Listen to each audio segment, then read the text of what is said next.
Welcome back to our channel, where we provide you with valuable tips and tricks to enhance your Snapchat experience.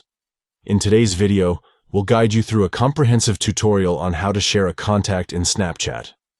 Sharing a contact's profile allows you to easily connect and introduce friends to each other. Let's get started. Step 1. Open Snapchat on your device. Look for the familiar Snapchat app icon on your home screen or in your app drawer. Step 2.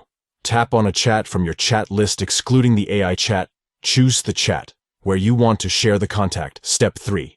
Tap on the name of the chat at the top of the screen. Then, tap on the 3 dots located in the top right corner of the screen.